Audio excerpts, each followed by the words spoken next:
Hey friends and family, it's Tim, and I'm excited to talk to you today about this topic.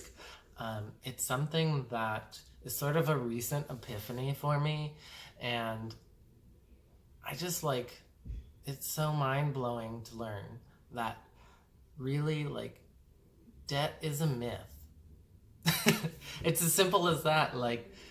You don't have to be in debt.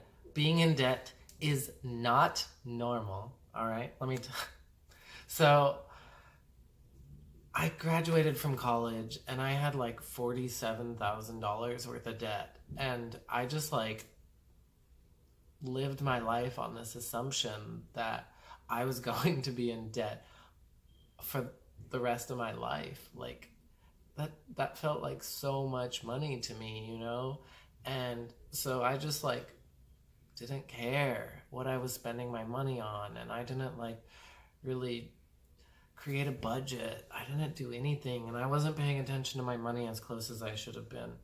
And so recently I've been looking into a lot of videos, as I've mentioned in other videos, and listening to Dave Ramsey, and I've been reading articles about, getting your debt under control. And what it's really taught me more than anything is debt is a myth. You don't have to be in debt to succeed in this world, okay? If literally all debt is if you have $2,000 of income and you're spending $2,500 a month, you're going into debt. If you have $2,000 worth of income and you're only spending $1,500 a month, you're not going into debt. You're paying off debt. You're saving money. You're doing whatever. You're preparing for the future, instead of living just for the now. What is that saying? Something about delaying gratitude for the future. I don't know, whatever it is, but basically the point is I feel like as a millennial, right? It seems like we have to go out. We have to do these things with our friends. We have to go and travel and go see the world. And I've done a lot of that, right? But I've also gone into a lot of debt, okay? So I've raised my income every year since I graduated from college, but my debt has also increased. So even though I should be living more like a baller, right? What I'm doing is I'm finding myself spending more money paying off debt. I have almost $2,000 a month if I just did minimum payments to go into debt a month, all right? That is crazy. That does not include rent. I've dug myself into a hole of financial debt, and now I'm digging myself out because you don't have to be in debt. Debt controls your life, and credit card companies are going to try to get you every single day. They spend so much money on advertising to you. You just if you live within your means, if you make $4,000 a month and you're only spending $3,000 a month, you have an extra, it's simple as that, right? You have an extra $1,000 a month to put into savings, to do whatever with. So it literally comes down to creating a budget. As long as you know exactly to the penny how much money you have coming in, exactly to the penny where everything from that income is budgeted to. If you have $200 set aside every month, say your grocery bill is roughly $200, okay? And in January, you spend $195. Great, you have that extra $5. You probably put it into savings, your emergency fund. You should have one. That way you don't go into more debt if something unexpected comes up. But if you spend $195 in January and then you go into February and you spend $250 on groceries and eating out, and you only had a $200 budget, you don't go digging into your savings to get that money. What you do is you take that money from another part of your budget and you reallocate it. You have to think like a business, right?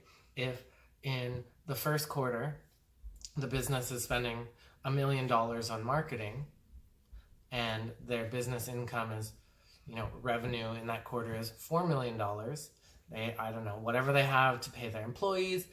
If they end up spending more than that $1 million on marketing, then they need to reallocate money from elsewhere. They don't get to imaginary money create out of nowhere. That was a dumb sentence, but you get it. Like, you cannot make money appear out of nowhere. If you're living and you're spending $3,500 a month and you make $3,000 a month, you either need to readjust your expenses or you need to increase your income. And that's like, I am driving Postmates right now, and I'm looking into other things like Grubhub and Redbubble, and I've mentioned this in my other video.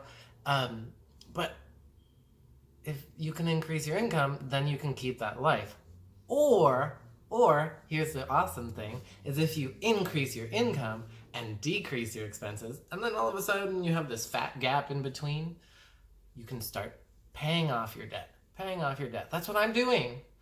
I am literally going out and driving Postmates at random ass hours, pardon my language, of the night, of the day, whatever. Whenever I'm free, I'm going and doing this.